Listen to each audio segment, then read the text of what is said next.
to give us one thing that you noticed immediately upon coming to the American Academy. Okay, I'm Bjornsson. I came here from Stanford about 5 years ago almost. I came here to build the management school, which we haven't done yet.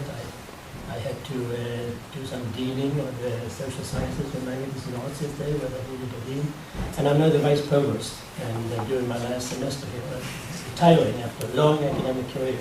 I graduated in Sweden from civil engineering school, and at the same time I actually studied at the University of Gothenburg. The civil engineering school was in a private university for Chalmers, sort of an MIT of Sweden. And the public university that I attended at the same time, I got my MBA at Gothenburg University, which is a huge university with about 30,000 students, so similar to Gothenburg. And I worked, after my master's first, I actually worked in industry for a few years before I went back to engineering school to get a PhD in engineering management. And after that, I've been teaching. First in engineering schools and then in management schools, and when I was the dean of social sciences, humanities and arts, so I had the spectrum of things. I've also been teaching a lot abroad. I was a dean of the management school in Sweden for a little while before I came to Stanford, by the way. And I've been teaching actually all over the world. I used to circle the world for 10 years about and do short courses at universities in Stellenbosch in South Africa, Curitiba in Brazil. I was a visiting faculty in the University of Hong Kong, and I taught at Singapore, at the Berkeley program in Singapore for a week every year. So I've been around, and I'm still very much engaged in international studies, especially in the British system, where I'm an examiner, currently I'm an examiner at Imperial College. I just left my examinership at Oxford. I've been both teaching and examining at the University of Reading many times. And I'm very engaged, I was very engaged in the European system, and sort of marginal in the planning of what now is a new European approach to university studies, according to the new Bologna process. So that's where I came from. And an introduction. And what was the thing that was... I should have said that I actually came to the United States before I got my PhD. I came to University of Illinois because that's where for my subject, I could get the best advice in the world. So I actually finalized my dissertation in Illinois. At the same time, since I always used to do two things, I actually got a master's degree at the University of Illinois in urban and regional planning too. My biggest impression is really a big surprise in a way. And it is, I think, in many European countries, many Asian countries, when you start your university studies as an undergraduate, you're better prepared. So I was never really impressed, and I hope not to offend anybody, I was never impressed with undergraduate education in the United States. However, the switch that's made to graduate programs are amazing. I think the United States has the best graduate students in the world.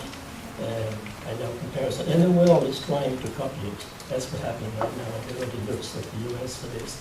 And it's not surprising that it's like that, because US spends about 3% of the gross national product in higher education.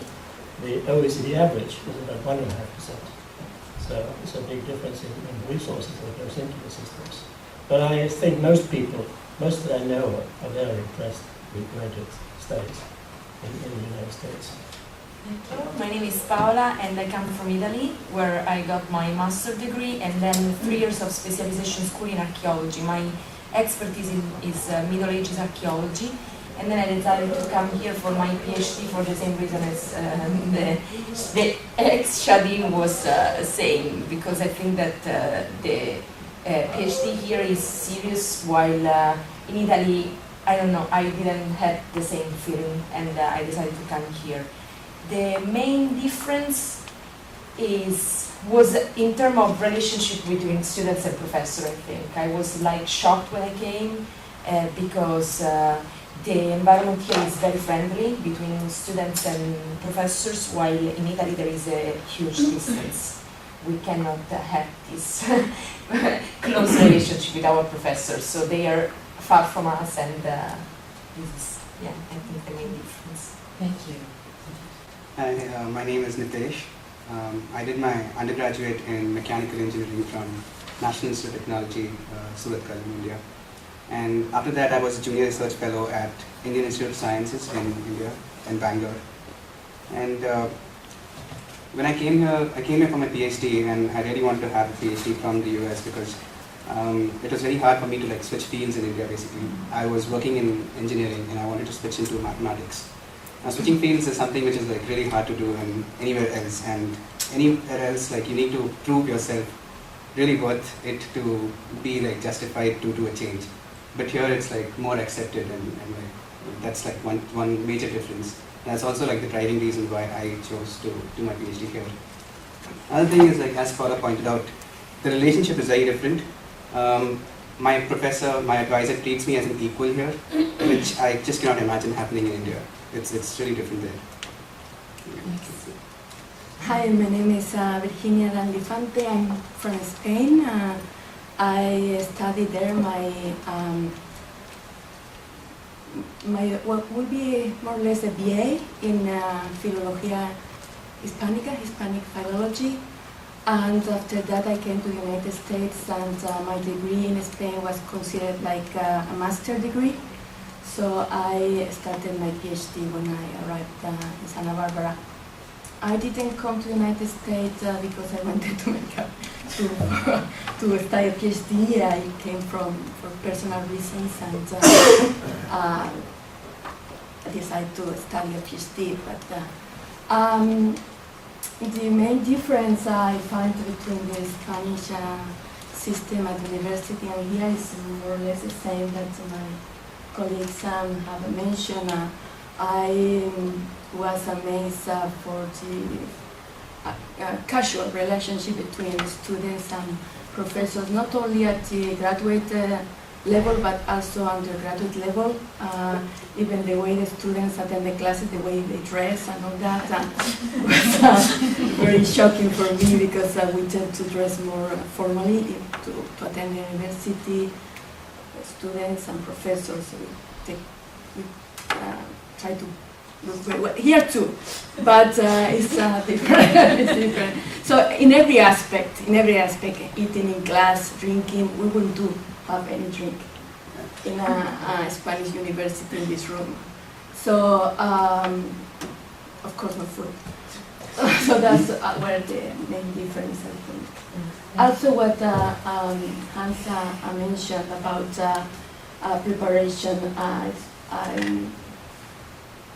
thought that at that time that the undergraduate students were not as well prepared as in Spain. But on the other hand, when I entered the graduate program, all the possibilities to research, to attend conference, the attention you receive from your professor, the advice, that doesn't exist in Spain. Said when you were going on your background, something that caught my ear was that you weren't really impressed with the undergraduate education in the United States, and I was wondering what aspects of it were unimpressive to you. Is it the curriculum, the structure? I was curious. Maybe that was too strong a statement I made.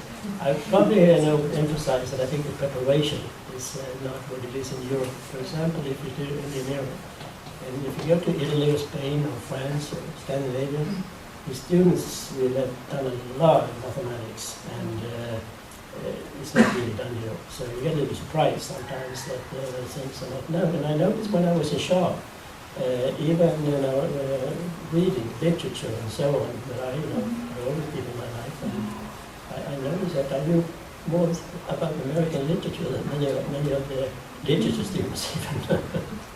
I was a little surprised about that, really. But then, the undergraduate education was very interesting. It was something very good. For example, take engineering as an example. Even if the students don't know the mathematics when they get into a subject area, they learn that math in the context where it can be used. So sometimes when they graduate, they actually know the stuff better than if you just do the theoretical part first and get very smart in the theoretical examples. You don't connect it as well in most European universities as you do here. It's much more pragmatic. The way I see graduate education here is more like a broad, general education, versus in Europe, it's focused. You know, you study something, you study just that.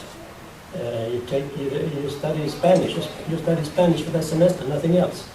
Here, you take all kind of things, and Spanish is one thing.